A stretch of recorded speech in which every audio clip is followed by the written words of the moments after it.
आइए बच्चों, आज हम लोग पढ़ते हैं बैलेंस और अनबैलेंस केमिकल इक्वेशंस। ठीक है, तो सबसे पहले हम जान लेते हैं केमिकल इक्वेशंस क्या होता है। इससे पहले हम लोग पढ़ चुके हैं केमिकल रिएक्शंस। ठीक है, केमिकल रिएक्शंस को जब हम लोग क्या करते हैं, संक्षिप्त रूप में लिखते हैं, किसमें, शॉर्ट फॉर्म में लिखते हैं, सिंबल और फॉर्मूला के हेल्प से हम केमिकल रिएक्शंस को शॉर्ट फॉर्म में लिखते हैं, उसी को हम लोग बोलते हैं केमिकल इक्वेशंस। अब हम लोग पढ़ेंगे उसमें बैलेंस केमिकल इक्वेशंस क्या होता है और अनबैलेंस केमिकल इक्वेशंस क्या होता है। तो हम एक एक करके देखते हैं, एक बैलेंस केमिकल इक्वेशंस और दूसरा अनबैलेंस केमिकल इक्वेशंस। तो केमिकल इक्वेशन जब लिखते हैं तो उसमें हम लोग लिखते हैं, एक रिएक्टेंट होता है और बीच में एरो होता है और दूसरा क्या होता है, प्रोडक्ट होता है। ठीक है, तो एक रिएक्टेंट हुआ और दूसरा क्या हुआ, प्रोडक्ट हुआ। तो हम क्या करते हैं, बैलेंस और अनबैलेंस चेक करने के लिए हम क्या करते हैं, रिएक्टेंट में जो नंबर ऑफ एटम है, number of atom different different elements का नंबर ऑफ एटम गिन लेंगे और प्रोडक्ट में नंबर ऑफ एटम गिन लेंगे। ठीक है, इसमें भी नंबर ऑफ एटम गिन लेंगे, दोनों में गिन काउंट कर लिए। काउंट करने के बाद अगर क्या होगा, दोनों में सेम हो जाएगा नंबर ऑफ एटम, क्या होगा, सेम होगा, तब हम उसको क्या कहेंगे, बैलेंस कहेंगे। क्या कहेंगे, बैलेंस केमिकल इक्वेशन। क्या बोलेंगे इसको, बैलेंस केमिकल इक्वेशंस। यही अगर क्या होगा, रिएक्टेंट में नंबर ऑफ एटम और प्रोडक्ट में जो नंबर ऑफ एटम है वह क्या होगा, डिफरेंट होगा। क्या होगा, डिफरेंट होगा, तब हम इसको क्या बोलेंगे, अनबैलेंस बोल देंगे। क्या बोल देंगे, अनबैलेंस। बस इतना ही दोनों में डिफरेंस है। एक में क्या होगा, सेम नंबर ऑफ एटम्स होगा और दूसरे में क्या होगा, डिफरेंट नंबर ऑफ एटम्स होगा दोनों में। ठीक है, तब बस क्या होगा, देखो यहाँ पे रिएक्टेंट में जो नंबर ऑफ एटम है वो निकाल लिए, फिर यहाँ पे प्रोडक्ट में जो नंबर ऑफ एटम है वो निकाल लिए।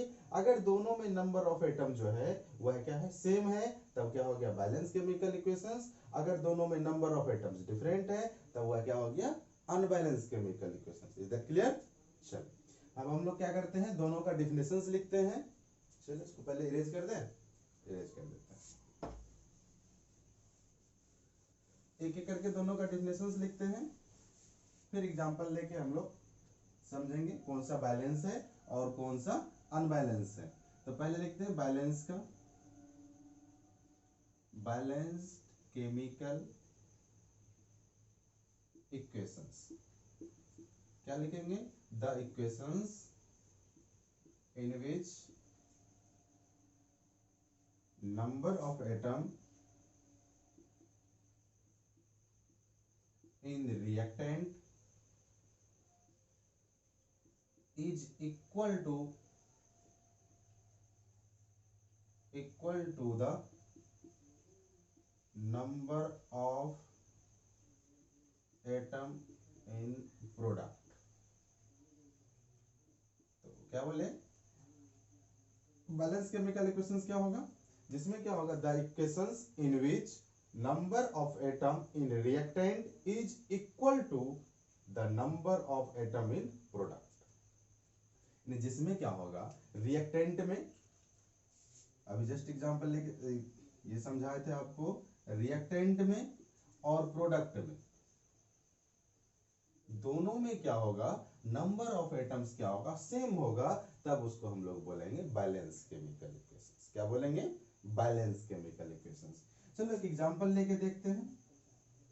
जैसे हम लोग एग्जांपल लेते हैं, एक केमिकल इक्वेशन लेते हैं, carbon react with oxygen to form carbon dioxide.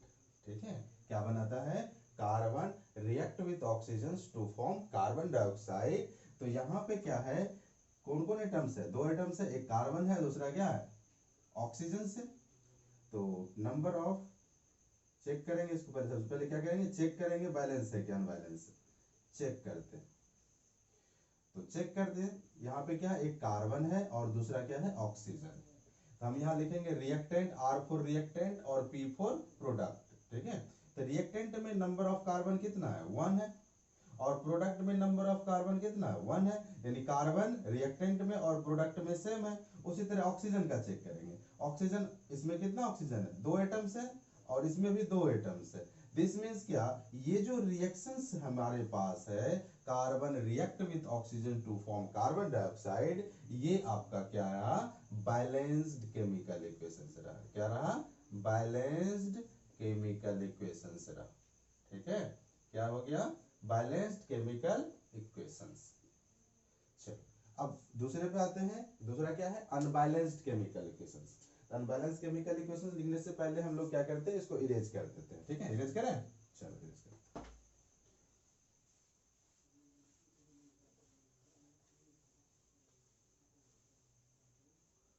दूसरा लिखते हैं unbalanced chemical equations. Unbalanced chemical equations, ये क्या होता है भाई, अनबैलेंस्ड केमिकल इक्वेशन।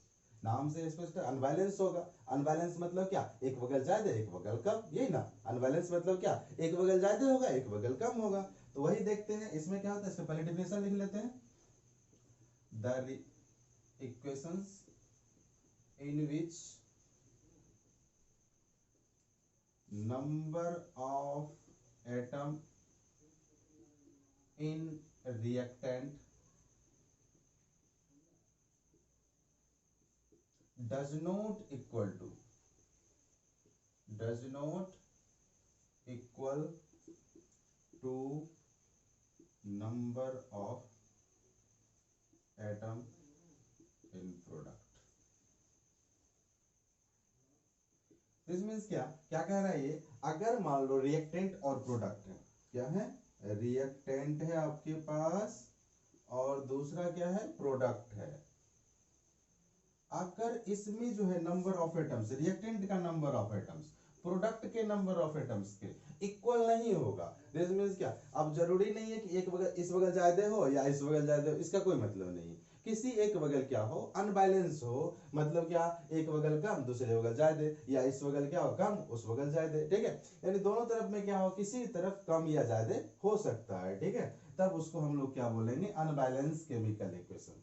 तो हम एक इक्वेशन से लेते हैं और चेक करते हैं अनबैलेंस है या फिर बैलेंस है। ठीक है, एग्जांपल लेते हैं। एग्जांपल लिए, hydrogen react with oxygen to form water.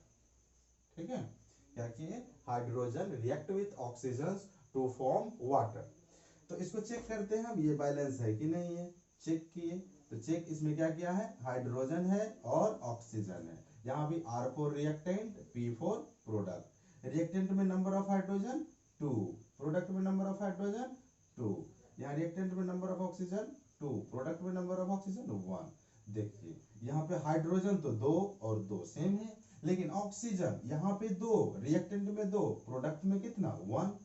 हो गया ना अनबैलेंस, यहाँ पे ऑक्सीजन 2 यहाँ पे ऑक्सीजन 1, तो ये क्या हो गया, अनबैलेंस हो गया। तो ये क्या हो जाएगा, ये जो हमारे पास रिएक्शंस था, hydrogen react with oxygen to form water, ये क्या हो जाएगा, अनबैलेंस्ड हो जाएगा, अनबैलेंस्ड केमिकल इक्वेशंस। ठीक है, आज समझ में बच्चों। चल तो लिख लो इसको, चलो इरेज करें इसको, चलो इरेज करते हैं।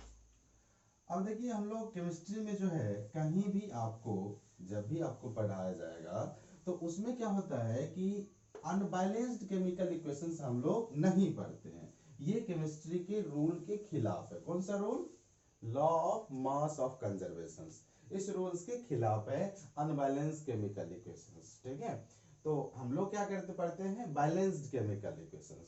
तो अगर अनबैलेंस मिल जाएगा तब हम लोग बैलेंस कैसे करेंगे, हम लोग वही पढ़ते हैं।